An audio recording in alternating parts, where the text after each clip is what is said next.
많은 분들이 이렇게 말씀하십니다. 약을 꼬박꼬박 먹고 있는데도 왜 마음이 편하지 않을까요? 진료실에서 아주 자주 듣는 질문입니다. 혈압약, 심장약, 콜레스테롤 약을 빠뜨리지 않고 드시는데도 가슴 한쪽에 늘 불안이 남아 있습니다. 이렇게 먹고 있는데 괜찮은 게 맞나? 하는 생각 말입니다. 이 불안은 괜히 생기는 것이 아닙니다. 몸이 보내는 아주 솔직한 신호일 수 있습니다. 약은 분명 도움이 되지만 약만으로는 설명되지 않는 부분이 남아있기 때문입니다. 심장은 약보다 먼저 습관을 기억하는 기관입니다. 언제 긴장했는지, 얼마나 자주 회복했는지, 하루를 어떤 속도로 보냈는지를 하나하나 기억합니다.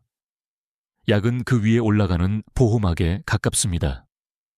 제가 진료했던 한 65세 환자분의 이야기를 잠시 나누고 싶습니다. 이분은 약을 정말 성실하게 드셨습니다. 검사 수치도 크게 나쁘지 않았습니다. 그런데도 항상 이렇게 말씀하셨습니다. 선생님, 왠지 심장이 편하지가 않아요. 자세히 이야기를 들어보니 아침부터 늘 서두르고 식사는 대충 넘기고 하루 종일 몸에 힘이 들어간 채 생활하고 계셨습니다. 약은 잘 드시고 있었지만 심장이 쉬는 시간은 거의 없었습니다. 여기서 중요한 사실 하나를 짚어야 합니다. 약은 심장을 대신 살아주지 않습니다. 우리가 어떻게 하루를 보내는지에 따라 약의 효과도 달라집니다. 같은 약을 먹어도 어떤 사람은 안정되고 어떤 사람은 계속 불안한 이유가 여기에 있습니다. 혹시 당신도 이런 생각을 해본 적이 있으신가요? 약을 먹고 있으니 이 정도 생활은 괜찮겠지. 이 생각이 심장을 조금 더 지치게 만들고 있을지도 모릅니다. 이 영상에서는 약을 부정하려는 것이 아닙니다. 오히려 약이 제 역할을 제대로 하게 만들기 위해 약보다 먼저 바꿔야 할 심장 관리 습관을 차분히 이야기해 보려 합니다. 아주 거창한 변화가 아니라 오늘부터 바로 조정할 수 있는 선택들입니다. 지금 이 이야기가 조금 찔린다면 그건 불안이 아니라 방향을 바꿀 수 있다는 신호일 수 있습니다. 심장은 아직 기회를 주고 있습니다. 다음 섹션에서는 왜 약이 해결책이 아니라 보호막에 가까운지, 그리고 그 한계를 어떻게 이해해야 하는지 조금 더 구체적으로 이야기해 보겠습니다. 약은 분명히 중요합니다. 심장을 보호하고 위험을 낮추고 갑작스러운 문제를 막아주는 역할을 합니다. 그래서 약을 처방할 때 의사들도 신중하고 또 신뢰를 가지고 권합니다. 하지만 여기서 꼭 이해해야 할 점이 있습니다. 약은 해결책이라기보다 보호막에 가깝다는 사실입니다. 비를 막아주는 우산과 비를 멈추게 하는 것은 다르듯이 약도 심장의 부담을 줄여줄 뿐 부담을 만들어낸 생활 자체를 바꾸지는 않습니다. 진료실에서 이런 상황을 자주 봅니다. 약을 시작한 뒤 수치는 안정됐지만 몸의 느낌은 그대로인 경우입니다. 여전히 조금만 움직여도 피곤하고 회복이 느리고 마음 한쪽이 불안합니다. 이때 많은 분들이 약이 안 맞는 걸까요? 라고 묻습니다. 하지만 대부분의 경우 약의 문제가 아니라 약 위에 얹힌 생활이 그대로인 경우입니다. 심장은 약을 먹었다는 사실보다 그날 하루가 어땠는지를 더 정확하게 기억합니다. 늘 서두르며 숨을 몰아쉬는 하루인지, 중간중간 긴장을 풀고 회복하는 시간이 있는 하루인지, 이 차이가 심장의 부담을 결정합니다. 그래서 의사 입장에서 보면 약을 먹고 있으면서도 생활을 전혀 바꾸지 않는 것은 보호막만 쓰고 빗속을 계속 뛰는 것과 비슷합니다. 당장은 큰 문제가 없을 수 있지만 몸은 계속해서 지쳐갑니다. 또 하나 중요한 오해가 있습니다. 약을 먹기 시작했으니 이제 관리 단계에 들어간 것이라는 생각입니다. 사실은 그 반대에 가깝습니다. 약을 먹기 시작했다라는 것은 심장이 이미 도움을 요청했다는 신호일 수 있습니다. 이 시점이야말로 생활을 조정하기에 가장 좋은 때입니다. 혹시 약을 먹고 나서 이제는 괜찮다는 안도감과 함께 몸의 신호를 덜 듣게 되지는 않으셨나요? 그 순간부터 약은 보호막이 아니라 착각의 근거가 될 수 있습니다. 다음 섹션에서는 심장이 약보다 먼저 기억하고 반응하는 것, 바로 습관이 어떻게 심장 상태를 만드는지 조금 더 깊이 이야기해 보겠습니다. 심장은 약보다 먼저 습관을 기억합니다. 우리가 무엇을 먹었는지, 언제 약을 먹었는지보다 하루를 어떤 리듬으로 살아왔는지를 더 오래 기억합니다. 같은 약을 같은 시간에 먹어도 사람마다 반응이 다른 이유가 여기에 있습니다. 심장은 그 약이 어떤 환경 위에서 작동하는지를 함께 보기 때문입니다. 긴장이 잦고 회복이 부족한 환경에서는 약의 효과도 제한적일 수밖에 없습니다. 많은 분들이 습관이라고 하면 식단이나 운동만 떠올립니다. 물론 중요합니다. 하지만 심장이 가장 민감하게 반응하는 습관은 속도와 긴장입니다.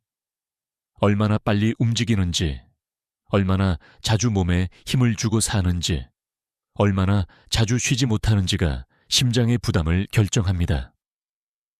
예를 들어 아침에 일어나자마자 바로 움직이는 습관, 숨을 고를 틈 없이 하루를 시작하는 패턴은 심장에 강한 신호를 줍니다. 오늘도 쉬지 못하겠구나. 이 신호가 매일 반복되면 심장은 항상 대비 상태로 하루를 보냅니다.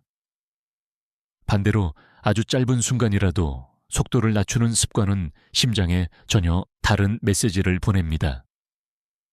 잠에서 깬 뒤 잠깐 앉아 호흡을 고르는 시간, 이동 중 걸음을 늦추는 선택, 저녁에 하루를 마무리하며 자극을 줄이는 행동.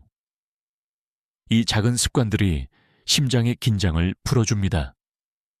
여기서 중요한 점은 이 변화가 눈에 띄게 드러나지 않는다는 것입니다. 혈압 수치가 당장 떨어지지 않을 수도 있고 몸이 확 좋아진 느낌이 없을 수도 있습니다. 하지만 심장은 이 변화를 조용히 기록합니다. 그리고 그 기록이 쌓이면 어느 순간 회복이 조금 쉬워집니다. 혹시 지금까지 약을 먹고 있으니 습관은 나중에 바꿔도 된다고 생각해 오셨나요? 심장 입장에서는 그 순서가 반대일 수 있습니다. 습관이 먼저 바뀔 때 약은 제 역할을 하기 시작합니다. 다음 섹션에서는 이 모든 이야기의 핵심이 되는 가장 먼저 바꿔야 할 단 하나의 습관에 대해 구체적으로 이야기해 보겠습니다. 그렇다면 약보다 먼저 바꿔야 할 심장 관리 습관은 무엇일까요? 많은 분들이 식단이나 운동을 떠올리시지만 의사 입장에서 가장 먼저 권하고 싶은 것은 의외로 하루의 속도를 낮추는 습관입니다. 심장은 빠른 하루를 좋아하지 않습니다. 특히 60세 이후에는 속도가 곧 부담이 됩니다. 아침부터 서두르고 하루 종일 쫓기듯 움직이고 저녁까지 긴장을 풀지 못하는 패턴은 심장에 끊임없이 일을 시킵니다. 약을 먹고 있어도 이 흐름이 바뀌지 않으면 심장은 계속 지쳐갑니다. 여기서 중요한 오해가 하나 있습니다. 속도를 늦춘다는 것이 아무것도 하지 않거나 게으르게 산다는 의미는 아닙니다. 불필요하게 급한 순간을 줄이는 것입니다. 심장은 이 작은 차이에 매우 민감하게 반응합니다. 예를 들어 아침에 눈을 뜬 뒤 바로 일어나 움직이기보다 의자에 앉아 호흡을 몇 번 고르는 것, 이동할 때 조금 일찍 나와 걸음을 한 박자 늦추는 것, 저녁에 자극적인 정보나 소리를 조금 일찍 끊어주는 것, 이런 선택들이 심장의 부담을 눈에 띄게 줄여줍니다. 진료실에서 비슷한 변화를 자주 봅니다. 약은 그대로인데 생활의 속도만 조금 조정했을 뿐인데 가슴이 덜 답답해졌다. 회복이 조금 쉬워졌다고 말씀하시는 분들입니다. 이 변화는 기적이 아니라 심장이 제 리듬을 되찾기 시작했다는 신호입니다. 속도를 낮추면 또 하나의 중요한 변화가 따라옵니다. 바로 회복의 공간이 생긴다는 점입니다.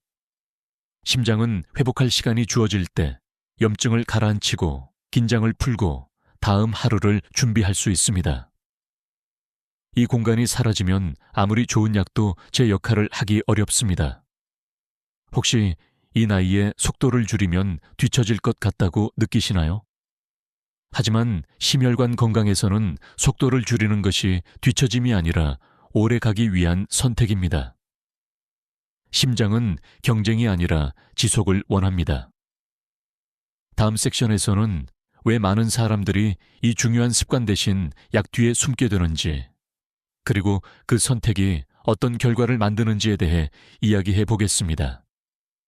많은 사람들이 이 지점에서 무의식적으로 약 뒤에 숨습니다. 약을 먹고 있다는 사실이 마치 나는 관리하고 있다는 증거처럼 느껴지기 때문입니다. 하지만 이 마음가짐이 심장에는 다른 메시지를 보낼 수 있습니다. 이 정도 무리는 괜찮겠지. 오늘은 조금 더 버텨도 되겠지. 이 생각이 반복될수록 심장은 약의 보호막 아래에서 조용히 더 많은 부담을 안게 됩니다. 진료실에서 자주 듣는 말이 있습니다. 약 먹고 있으니까 이 정도 생활은 다들 하잖아요. 하지만 심장은 다들이라는 기준을 알지 못합니다. 심장은 오직 자기 몸 안의 리듬과 부담만을 느낍니다. 약은 불편함을 줄여주기도 합니다. 그래서 몸의 신호가 약해질 수 있습니다. 문제는 이때 우리가 신호가 사라졌다고 착각하기 쉽다는 점입니다. 사실은 신호가 가려졌을 뿐인데 우리는 괜찮아졌다고 해석합니다. 이 착각이 생활 조정을 미루게 만듭니다. 또 하나의 이유는 습관을 바꾸는 일이 생각보다 에너지가 필요하기 때문입니다. 약을 먹는 것은 정해진 시간에 알약 하나를 삼키는 일입니다. 하지만 속도를 낮추고 회복을 늘리고 하루의 구조를 조정하는 일은 의식적인 선택을 요구합니다. 그래서 많은 분들이 쉬운 길인 약에만 기대게 됩니다. 하지만 여기서 중요한 사실을 하나 짚어야 합니다. 약 뒤에 숨을수록 심장은 습관의 영향을 더 직접적으로 받습니다. 약이 부담을 조금 덜어주면 그만큼 생활의 무리가 더 오래 누적될 수 있기 때문입니다. 이 누적은 느리지만 확실합니다. 혹시 약을 먹기 시작한 뒤 예전보다 더 바빠진 것 같다거나 쉬는데 죄책감을 느낀다고 생각해 본 적은 없으신가요? 그 감정 자체가 이미 심장이 보내는 중요한 신호일 수 있습니다. 약은 숨을 곳이 아니라 함께 걸어갈 동반자여야 합니다. 약이 진짜 역할을 하려면 그 위에 놓인 생활이 조금씩 달라져야 합니다. 다음 섹션에서는 의사들이 약을 조정하기 전에 실제로 가장 먼저 묻는 질문이 무엇인지, 그리고 그 질문 속에 담긴 의미를 차분히 이야기해 보겠습니다. 의사들이 약을 조정하기 전에 가장 먼저 묻는 질문은 의외로 이런 것들입니다. 요즘 하루는 어떻게 보내세요? 언제 가장 힘드세요? 잠은 깊이 주무시나요? 이 질문들은 약의 용량과 직접적인 관련이 없어 보일 수 있습니다. 하지만 심장 관리에서는 이 질문들이 아주 중요한 출발점이 됩니다. 심장은 약의 이름보다 생활의 구조에 더 민감하게 반응하기 때문입니다. 예를 들어 같은 혈압 수치라도 하루 종일 긴장 속에서 지내는 분과 중간중간 숨을 고를 수 있는 여유가 있는 분의 상태는 다를 수밖에 없습니다. 의사 입장에서는 수치보다 그 하루가 어떤 리듬으로 흘러갔는지가 더 많은 정보를 줍니다. 또 하나 중요하게 보는 것은 회복의 질입니다. 잠을 몇 시간 잤느냐보다 얼마나 깊이 회복했느냐가 더 중요합니다. 밤에 자주 깨거나 아침에 몸이 풀리지 않는다면 심장은 충분히 쉬지 못한 상태로 하루를 시작합니다. 이때 약만 늘리는 것은 근본적인 해결이 되지 않습니다. 의사들이 이런 질문을 계속 던지는 이유는 명확합니다. 약의 효과를 제대로 보기 위해서입니다. 생활이 너무 불안정한 상태에서는 아무리 좋은 약도 제 역할을 다하기 어렵습니다. 반대로 생활의 흐름이 조금만 안정돼도 같은 약이 전혀 다른 결과를 보이기도 합니다. 혹시 병원에 가서 별일 없어요 라고 짧게 대답하고 돌아온 적은 없으신가요? 그 순간 놓쳤을지도 모르는 정보가 바로 하루의 리듬입니다. 심장은 그 리듬을 숨김없이 기억하고 있습니다. 이제 다음 섹션에서는 이 질문들이 하나로 모이는 지점, 즉 심장을 지치게 만드는 하루의 구조가 어떤 모습인지 조금 더 구체적으로 살펴보겠습니다. 이제 심장을 지치게 만드는 하루의 구조를 조금 더 구체적으로 살펴보겠습니다. 겉으로 보기에는 아주 평범한 하루입니다. 아침에 일어나 서둘러 준비하고 식사는 간단히 넘기고 하루 종일 해야 할 일을 처리합니다. 저녁이 되면 피곤하지만 오늘도 잘 버텼다며 하루를 마무리합니다. 많은 분들이 이런 하루를 문제없이 살아가고 있다고 생각합니다. 하지만 심장 입장에서는 이 하루가 결코 평범하지 않습니다. 아침부터 속도가 너무 빠르고 중간에 긴장을 풀 틈이 없고 저녁에는 피로가 누적된 채 잠자리에 듭니다. 이 구조가 반복되면 심장은 하루 종일 브레이크 없이 달리는 것과 같은 상태가 됩니다. 특히 문제가 되는 것은 전환 구간이 없다는 점입니다. 이래서 쉼으로 활동에서 회복으로 넘어가는 완충 시간이 사라진 하루입니다. 전화기를 내려놓고 잠깐 숨을 고르는 시간, 속도를 낮추는 짧은 멈춤이 없으면 심장은 계속 대비 상태를 유지하게 됩니다. 이런 하루를 오랫동안 보내면 작은 변화들이 나타납니다. 잠들기까지 시간이 길어지고 밤에 자주 깨고 아침에 몸이 무거워집니다. 많은 분들이 이를 나이 탓으로 돌리지만 사실은 회복이 부족한 하루의 구조가 원인인 경우가 많습니다. 심장이 비교적 편안한 사람들은 하루가 완벽해서가 아니라 이 전환 구간을 의식적으로 만듭니다. 퇴근 후 바로 다음 자극으로 넘어가지 않고 잠자기 전 조용한 시간을 확보합니다. 이 작은 차이가 심장의 부담을 크게 줄입니다. 혹시 당신의 하루는 항상 연결된 상태로 이어지고 있지는 않나요? 끝없이 무언가를 하고 생각하고 자극을 받는 구조라면 그 자체가 심장을 지치게 만드는 습관일 수 있습니다. 다음 섹션에서는 이 하루의 구조를 바꾸는 것에 대해 전문가들 사이에서 어떤 시각 차이가 있는지, 그리고 우리는 어떤 기준으로 선택하면 좋은지 이야기해 보겠습니다. 이 지점에서 전문가들 사이의 의견이 갈리기 시작합니다. 그래도 어느 정도는 강하게 관리해야 하지 않나요? 라는 질문입니다. 한쪽에서는 운동 강도를 올리고 생활을 엄격하게 관리해야 심장이 좋아진다고 말합니다. 분명 젊은 연령대나 회복력이 좋은 경우에는 이 접근이 도움이 될 수 있습니다. 하지만 60세 이후에는 이 방식이 오히려 부담이 되는 경우도 적지 않습니다. 다른 한쪽에서는 강도보다 지속 가능성을 더 중요하게 봅니다. 심장은 한 번의 결심보다 매일 반복되는 리듬에 훨씬 더 민감하게 반응합니다. 그래서 조금 부족해 보여도 오래 갈 수 있는 선택이 결과적으로 심장을 보호합니다. 이 두 관점은 서로 틀린 것이 아니라 상황이 다른 것입니다. 문제는 자신의 상태를 고려하지 않고 남의 기준을 그대로 적용할 때 생깁니다. 저 사람도 하니까 나도 해야지 라는 생각이 심장을 지치게 만드는 경우가 많습니다. 심장이 안정적인 사람들의 공통점은 강도를 고정하지 않는다는 점입니다. 몸 상태가 좋은 날은 조금 더 움직이고 피곤한 날은 과감히 줄입니다. 이 조절 능력이 회복을 지켜줍니다. 항상 같은 속도로 자신을 밀어붙이는 것은 오히려 위험 신호가 될 수 있습니다. 전문가들이 공통으로 강조하는 기준이 하나 있습니다. 회복이 따라오지 않는 관리는 중단해야 한다는 점입니다. 심장이 다음 날까지 편안하지 않다면 그 관리 방법은 이미 과한 것입니다. 이 기준을 자기 몸에 적용할 수 있어야 심장 관리가 안전해집니다. 혹시 지금까지 힘들어도 해야 한다고 스스로를 설득해 오셨나요? 심장은 설득보다 배려에 더 잘 반응합니다. 이 배려가 습관이 될 때 심장은 조용히 안정되기 시작합니다.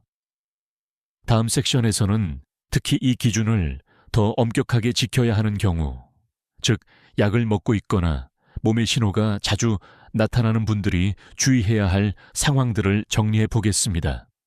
이제 약을 먹고 있거나 몸의 신호가 자주 나타나는 분들이 특히 더 주의해야 할 상황들을 정리해 보겠습니다. 먼저 아침이 유난히 힘든 분들입니다. 눈을 뜨자마자 몸이 무겁고 가슴이 답답하거나 바로 움직이기 어려운 느낌이 든다면 심장은 아직 회복되지 않은 상태로 하루를 시작하고 있을 가능성이 큽니다. 이때 억지로 속도를 올리면 하루 전체가 심장에 부담이 됩니다. 아침에 10분을 조용히 쓰는 것만으로도 하루의 방향은 달라질 수 있습니다. 다음은 두근거림이나 어지러움이 간헐적으로 나타나는 분들입니다. 이런 신호는 무시하고 버텨야 할 대상이 아닙니다. 심장은 조금 조정이 필요하다고 말하고 있는 것입니다. 이때 운동을 더 하거나 일정을 더 채우는 선택은 상황을 악화시킬 수 있습니다. 줄이는 선택이 관리입니다. 또 하나 중요한 경우는 약을 먹고 난 뒤 몸의 느낌이 둔해진 분들입니다. 약 덕분에 불편함이 줄어들면 자기 몸의 신호를 덜 느끼게 됩니다. 이때는 의식적으로 생활의 속도와 회복 상태를 점검해야 합니다. 느낌이 없다고 안전한 것은 아닙니다. 이 세 가지에 해당된다면 관리의 기준을 조금 더 보수적으로 잡는 것이 좋습니다. 심장은 한번 무너진 뒤 다시 세우는 것보다 무너지지 않게 지키는 데서 훨씬 잘 반응합니다. 다음 섹션에서는 이 기준을 보다 구체적으로 적용할 수 있도록 약보다 먼저 지켜야 할 세 가지 기준을 정리해 드리겠습니다. 복잡하지 않고 오늘부터 바로 적용할 수 있는 내용입니다. 약보다 먼저 지켜야 할 기준은 의외로 단순합니다. 복잡한 계획보다 방향이 중요합니다. 첫 번째 기준은 아침의 속도를 낮추는 것입니다. 아침에 심장을 놀라게 하지 않는 것이 하루 관리의 출발점입니다. 일어나자마자 바로 움직이기보다 잠깐 앉아 호흡을 고르고 몸의 상태를 확인하는 것. 이 짧은 시간이 심장에는 큰 안정으로 작용합니다. 두 번째 기준은 하루 중 회복 구간을 의도적으로 만드는 것입니다. 완전히 쉬지 못하더라도 속도를 낮추는 구간은 필요합니다. 조용히 걷기, 눈을 감고 호흡하기, 자극을 잠시 차단하는 시간. 이 구간이 없으면 약의 효과도 제한됩니다. 세 번째 기준은 저녁에 자극을 줄이는 것입니다. 잠들기 전까지 계속 자극을 받으면 심장은 밤에도 긴장을 풀지 못합니다. 수면은 심장의 회복 시간입니다. 이 시간을 지켜주는 것이 어떤 보약보다 중요할 수 있습니다. 이 세 가지 기준은 완벽하게 지키지 않아도 됩니다. 다만 반복될수록 의미가 생깁니다. 심장은 한 번의 노력보다 방향이 맞는 반복에 반응합니다. 다음 섹션에서는 이 기준을 실제로 적용한 분들이 어떤 변화를 느끼는지 진료실에서 자주 듣는 이야기들을 함께 나누어 보겠습니다. 습관을 바꾼 분들이 가장 먼저 느끼는 변화는 의외로 수치가 아닙니다. 몸의 느낌입니다. 아침이 조금 덜 힘들어졌어요. 회복이 예전보다 빠른 것 같아요. 가슴이 괜히 불안한 느낌이 줄었어요. 이런 말들을 진료실에서 자주 듣습니다. 이 변화들은 심장이 조금씩 안정되고 있다는 신호입니다. 흥미로운 점은 이런 변화가 약을 바꾸지 않아도 나타난다는 것입니다. 생활의 방향만 조금 조정했을 뿐인데 몸은 이미 반응을 보이기 시작합니다. 이 반응이 쌓이면 그 다음에야 검사 수치도 천천히 따라옵니다. 심장이 튼튼해지는 사람들의 공통점은 의지가 강해서가 아닙니다. 자기 몸의 신호를 부정하지 않았다는 점입니다. 불편함을 참는 대신 조정의 기준으로 삼았습니다. 이 태도가 습관을 만들고 습관이 심장을 보호합니다. 혹시 이 정도 변화로 의미가 있을까? 라는 생각이 드시나요? 심장은 큰 변화보다 작은 조정을 더 신뢰합니다. 그 조정이 계속 이어질 때 심장은 안심합니다. 이제 마지막으로 오늘 이야기의 핵심을 차분히 정리하며 마무리해 보겠습니다. 오늘 이야기의 결론은 분명합니다. 약은 심장 관리에 중요한 도구입니다. 하지만 출발점은 아닙니다. 약보다 먼저 바꿔야 할 것은 하루의 습관입니다. 심장은 우리가 얼마나 열심히 관리하는지를 보지 않습니다. 얼마나 무리하지 않고 회복했는지를 기억합니다. 이 기억이 쌓일수록 심장은 조용히 안정됩니다. 오늘부터 큰 결심을 하지 않아도 됩니다. 아침의 속도를 조금 낮추고 하루 중 회복의 공간을 하나 만들고 저녁의 자극을 조금 줄이는 것. 이 세 가지만으로도 심장은 분명히 달라질 수 있습니다. 이 영상을 보고 계신 지금 이 순간이 이미 방향을 바꾸는 첫걸음일 수 있습니다. 약을 믿되 약에만 기대지 않는 선택. 그 선택이 심장을 오래 지켜줍니다. 댓글에 약보다 습관부터 라고 남겨보셔도 좋겠습니다. 그 말은 당신의 심장에게 건네는 조용한 약속이 될 것입니다. 지금까지 심장 이야기를 함께 나눈 의사였습니다. 당신의 내일이 오늘보다 조금 더 편안하길 바랍니다.